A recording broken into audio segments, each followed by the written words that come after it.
MLB rule changes, a look at the causes and effects. Have you ever been watching a baseball game and think to yourself, wow, this is really boring, or when is this going to end? Yes is a very common response to this question. It's been a problem for Major League Baseball for years. Finally though, this past season, baseball took steps to make the game a more watchable and enjoyable experience for people. First, I will describe the specific rule changes the MLB made and the trends and statistics that affected them. Then I will show how the baseball games and total MLB season were affected by the rule changes. Why you should listen. You should listen to this speech because MLB's rules are targeted to the many who think baseball is too long and boring. The MLB made changes to make the game faster with more action to make it a more exciting watching experience. Thesis. Today I will explain how the recent MLB rule changes affected the MLB this past season, and the effects it had on the MLB's popularity in terms of attendance and TV ratings. Let's begin by going through the rules that the MLB changed and the previous statistics and trends that were affected. On March 29, 2023, Jesse Palmer of ESPN reported that the MLB changed 4 major rules. They added a 20-second pitch clock for pitchers to pitch the ball. They had banned the shift, which is the defensive strategy used by defenders to guard against the batter's most likely hitting spot. They changed this rule to make it so 2 defenders have to be on each side of second base. They are also limiting the amount of time a pitcher can disengage in a bat to 2. And lastly, they increased the size of all bases by 3 inches.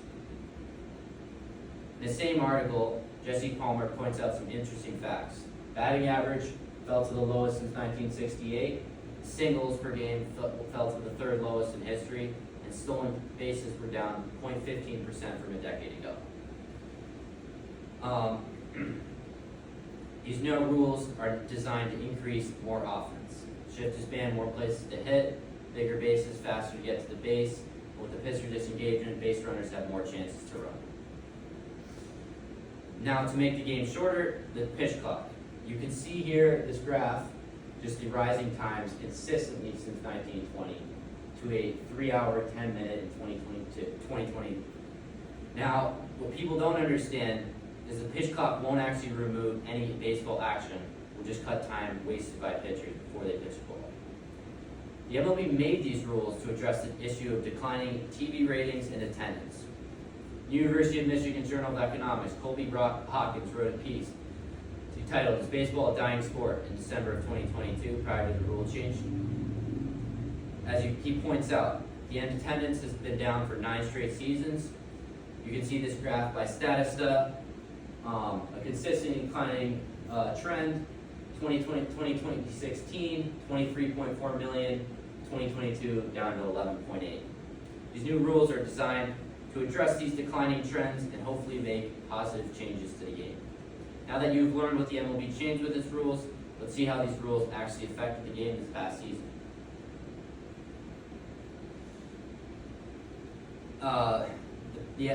Brad Agate of Forbes wrote an article titled "How did the rule changes impact the 2023 MLB season?" at the end of last year, in October 5th, showing the effects the new rules had on the game. Starting with the pitch clock, very effective. Game time is down 24 minutes. Offense also improved. Batting average increased by 0.05%, 0.6 more runs per scored, 0.4 more stolen bases per game, with an 80.2% success rate, which is the highest in history. 600 home runs were also hit. This was very successful for the league. Moving on to TV ratings, the off the field.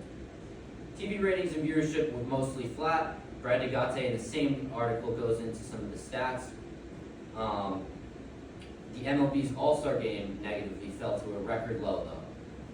Much of the trends can be ignored, as this is just the first season, and some of the big market teams in the league were out of postseason contention and did not have good years. On to attendance. This was a major success for the league. Total attendance increased 9.6%. It was a total of 70.7 million, highest since 2017, and attendance increased for 26 out of 30 teams. Streaming also continued to improve with a 12.7 billion minutes watched on MLB.tv, which is a record high. The MLB should definitely come out feeling good about most of these positives, and a small minority of negatives can be explained by certain trends, such as the one I mentioned.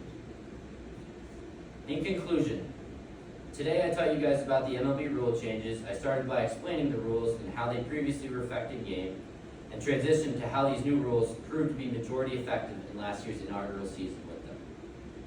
My final thoughts. Well, there's still a lot of years to come. This first season is definitely a success for the league. They enjoyed success both on and off the field, and put out some of the highest attendance numbers and streaming numbers in years. It will be interesting to see in later years how these rules continue to affect the game, and maybe I taught you something where I fostered an interest in you to check out the MLB as well. Thank you for listening. This is my Works Cited page.